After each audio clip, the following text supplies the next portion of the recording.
Beautiful engine, world's most sophisticated airplane engine with gasoline direct injection, FADEC control.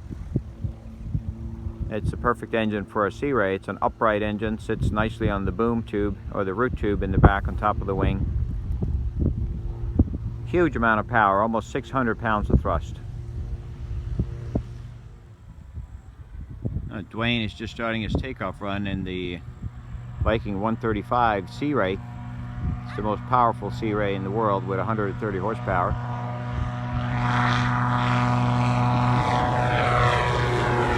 Very quiet.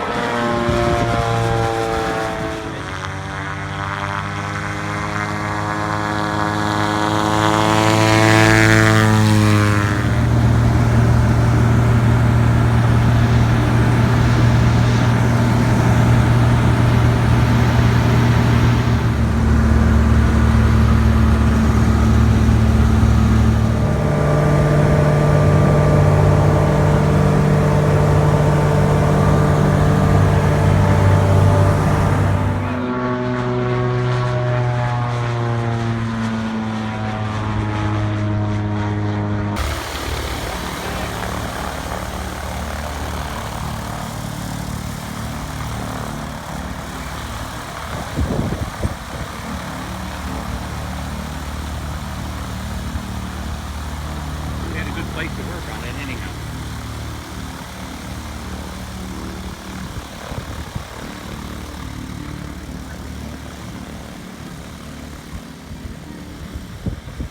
Viking 130 powered SeaRey.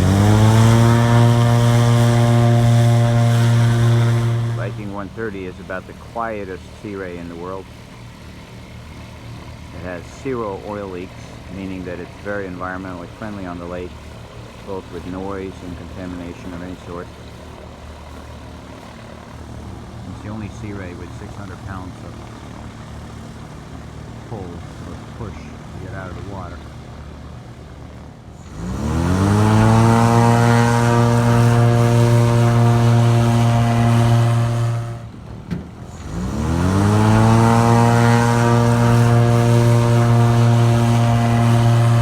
Windy, so it might be difficult to do any videoing, but we're going to do it anyhow. We're going to try. I'm here with Dwayne Konachuk, and he has this classic SeaRey, and it flew 350 hours or so with a 110 right. Viking, and now we got the 130.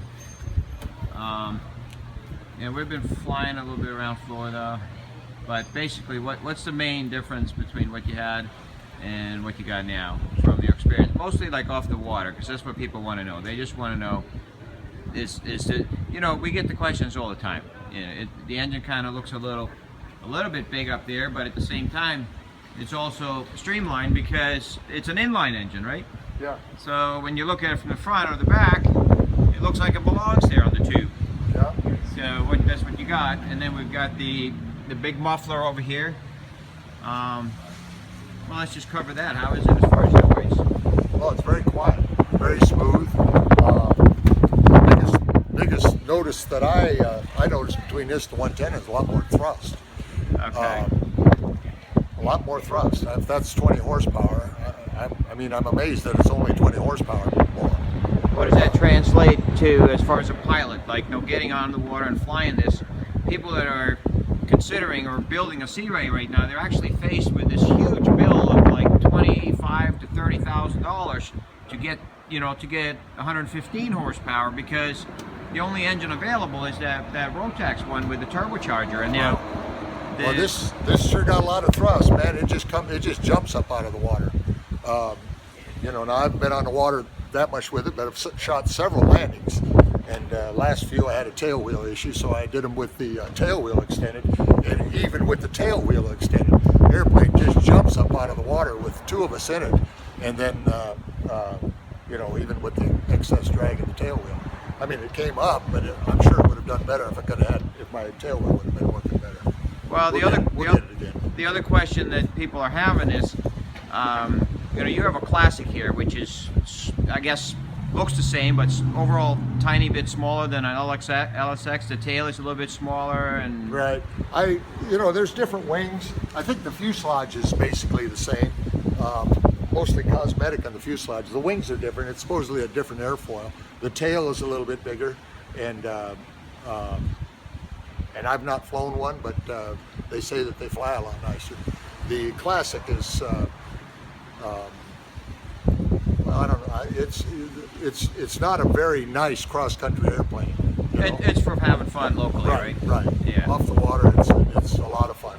But here's the other question that Jordan gets in the office all the time, because she takes the calls. People want to put it on the SeaRey, and the number one question is weight and so forth and so on. Now, the engine seems like it belongs up on there the way I look at it. I mean, it doesn't, like when we have flown it, one person, or I've flown it, two people. There's plenty of trim in either direction, and it just seems like if it was any lighter, you'd have a aft CG issue. Yeah, I haven't. No, that's just not a problem. It is a little heavier than a Rotax to the tune of about 20 pounds, but that's a 20 pounds well worth it when you consider the cost and when you consider the reliability. I mean, this engine just is so smooth. It starts smooth and runs smooth. And it's simple to maintain,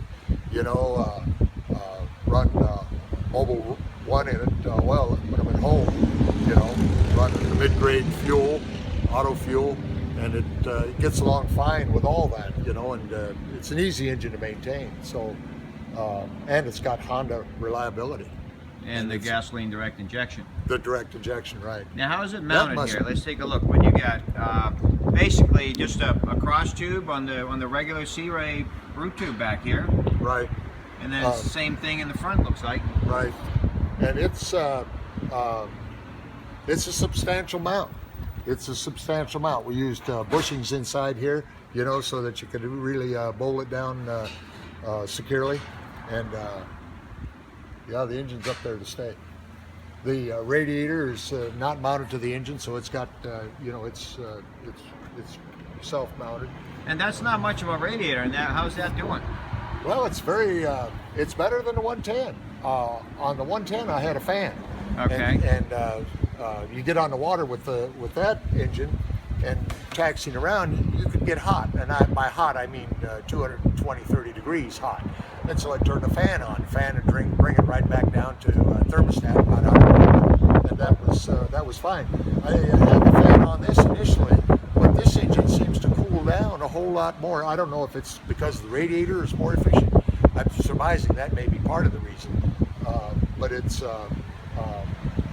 just, it cools right down. At idle power anywhere around, it'll be down right at thermostat, and that's after running 195, 200 maybe with power. So consequently, we've taken the fan off of this. We'll see how we get along with that. Right. If we start getting hot in the future, well, then we'll put the fan back on. Now, how difficult is the engine as a pilot to operate? Like, what's the procedure once you get in the plane? You turn the switch on. The main power to the engine is on the master switch. Master switch on is power to the engine, and then I've got a selection of one pump or two pumps. One pump, hit the starter, and a few revolutions, and it's going. And it starts the same every time, which is well, very well. Okay. Happy with that. Happy with the way it starts. Okay, well, very good. And it's a Honda, man. You got to work on it to make it leak oil. And I don't see any oil anywhere. Well, I'm telling you, it's a Honda. Well, I do see some of the turbocharged engines, because of all their fittings and stuff. There's kind of oil here and there, but nothing. So yeah, I'm really happy with that. Okay. Well, now what are you going from here? We're going back to Missouri. Looking at about a 10-hour flight. Okay. I'll probably have to do some in-flight refueling. Okay. Well, we'll have a little review. We'll post this on the forums and stuff and the YouTube, and then we'll get a little email review on your flight home and post that too. People can see it. I'm looking forward to getting home and maybe doing some videos with it, with some boat people I know, and marking off, seeing just how it does, just seeing how it comes up out of the water. It's impressive to me, but but there aren't any other SeaReys around me, so I really have, I can't compare it to a whole lot of people. But right. we'll get some numbers, But people really can't ask for more than just adding power before you can blink an eye. You're on the step, and then the next thing you're off the water. I mean, that's about as good as it's going to get. Yeah, there was that over there in the water we were playing yesterday. There was a Grumman goose over there. You know, with turbine, Right. twin turbine engines. Man, he went. I was amazed at how far he went on the water before he finally got off. This thing is 350, 400 feet. I'm sure it's off. You know? Okay. So, but I'll get better numbers. Now people always like ask, well, you get off the water quick now. Well, how about cruising? Does it do 100 if you wanted to? Yeah, it will if you push it. If you you know, but the airplane just seems to like about 85, 90. It just seems to be where the airplane flies the best. That's miles an hour? Yeah. If it's bumpy, you know, it just seems to do better if you slow down a little bit. And Right. it's just not a get there fast airplane. Right. And I don't But it's know- always a question. Like if it is smooth day and you wanted to go fast, you can go past. Yeah, it'll run right up to 110, Okay. 110-ish, 109, right there. And that's with a flat pitch prop at like 5,600. Right. On the ground. Right. Yeah. All right, Dwayne. Very good. Thank you so much. You bet. You bet. Have a nice flight home. Thank you, sir. Bye now. You bet.